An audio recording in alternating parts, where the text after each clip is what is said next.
Hello. This is an audio log. My name is Dillon, and I'm doing this at the request of one of the friends of my other half, I guess you could say.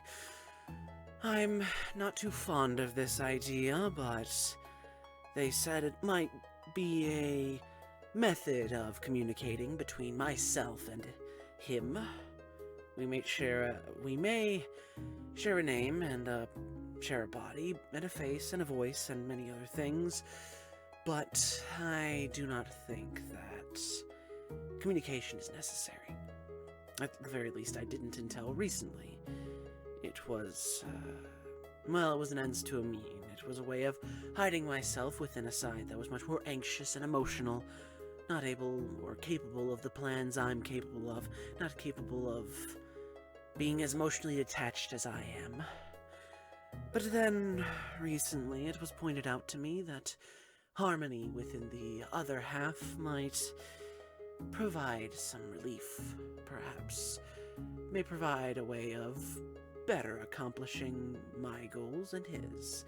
Perhaps even finding collective goals for us to work on.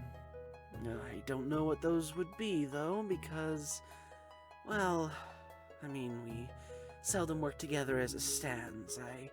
I don't see us working together in the future, but, well, here we are. I'm recording this anyways, and I'm not entirely sure what to talk about. I guess I'll attempt documenting the observations I've had in terms of the differences between myself and him.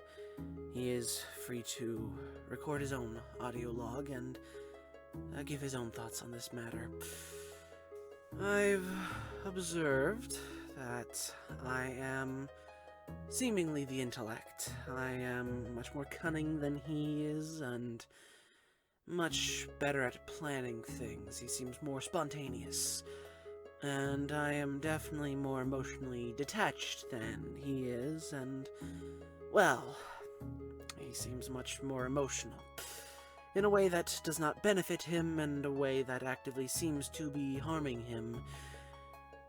Yet, one that does seem to bring him a closeness with many allies and acquaintances.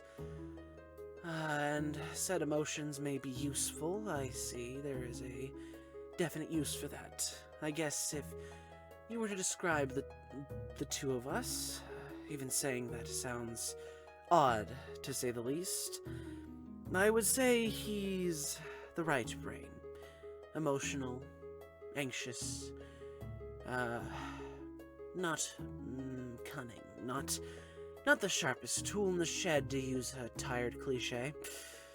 Yet, here I am, not particularly strong in the emotions or empathy department, yet much more capable of astute observation. Many times when I'm dormant, I'm able to look over what he has found and what he has barely observed and been able to come to better conclusions. Of course, that emotional detachment does come at a price. It means that I'm more likely to commit what is seen as evil, but in my mind, it's simply a means to an end. Of course, it's not the kindest, but it's a way of doing what I must. Achieving my goals by any means possible. After all, friends come and go, as we both know all too well, yet he seems to forget that many times. Not many more observations come to mind. I'm sure they're observations that he's made or memories he's locked off. As we've come into conflict, but if you are, well, I am. The pronouns are difficult, I will admit. Would I say I? After all, you are me, and I am you. Or would I simply just say we? I believe for the sake of clarity and ease of use, we should use we. After all, we are two sides of the same coin, to use yet another cliche, but I don't believe that we are entirely separate. So, using I am you and you are me would be fitting, don't you think? I seem to have In attempting to articulate emotion, something which I am wholly unfamiliar with, I have inherited my counterpart's tendency towards stuttering and uncertainty, something which I wish to eliminate through these communications. Toss it over to you, then, if you are listening. The two of us need to work together, clearly, because this is not working out. I make my plans, I scheme, I execute them, and then you undo them. And I'd rather not do that, if you catch my drift. So, I encourage you to listen. I'll be writing a note, although there's no guarantee you will be. If this is in vain, and I do not hear a response from you, then I will not bother. We will be stuck in this endless loop, if you will. I make plans, I scheme, I conquer, I do what I must, and then you attempt to undo them and fail, as you tend to do, as you have done for the majority of our relationship. But until then, this shall be all you will hear from me. End transmission. Hi, hello, this is Dillon, and, I'm recording, an audio diary thing. I'm not sure what the right term, would be, but, it would seem, oh, that's weird. Saying that phrase sounds weird, but whatever, what is it? But I was recommended to do this. I was told that if this would help, and by myself, the evil one, the bad one, and then my friends, my wonderful friends, they all said this would help me deal with this. So here I am, here we are. Hi, other me, if you're listening to this. Hi. I don't know what to talk about. Yes, I'm emotional. Yes, I'm anxious. I get that very much. I don't like it. But what are we supposed to do? After all, you've tossed all the emotions onto me, and I'm not stupid. I know that much. But you've certainly thrown everything emotional onto me, and I've definitely had to do emotional labor. We're not lonely because of me, not you. No thanks to you, actually. And it's certainly made things more difficult, hasn't it? And you've certainly been the cause of stress, so I agree. If we try to work together, then if we work together, then maybe maybe I won't be so anxious. Maybe I'll get some confidence. Some of the confidence you have. Maybe some of your ego. Clearly. I think it's evident that you that you're confident, and maybe have a bit of an ego. No offense, but yeah. How else would I word this?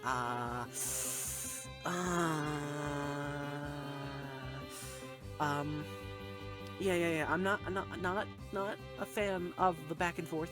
Not a fan of hurting my friends, even if you don't like them. I know you don't like me calling you evil, but you are, and I think we could make you good. And I'm not opposed to that. And maybe I could take some of your ability to be more detached from things, because I don't like taking everything so personally and everything hurting so much. So, but even if I can't and take aspects from you, and you can't take aspects from me, that doesn't mean we can't work together. I don't know. You're better at plans than I am, so I'll just leave this here as a response saying yes. I think working together sounds good. And when you're taking over, I'll leave a note. The note was useful. I noticed it. We're both conscious of the changes, and I don't like them. I don't like just being gone for a bit. That's weird. That's how it feels. Like I'm just gone. Yet I'm surprised. We can't normally talk. That's the trope, right? That's what all the movies say. Is that two minds talk? But it's not like that, and I don't like that. I don't like that at all. So yeah. Maybe you can come up with an idea, and then I can throw in good and empathy. That was a wonderful word you used. I prefer compassion myself. or just kindness, be nice, but both words apply. Both, they definitely do, I'd say. So yeah. Let's do that. I don't know how to end this, so I'm just gonna say goodbye, and then talk to you later. Me, you, whatever word, I don't know. So yeah, goodbye.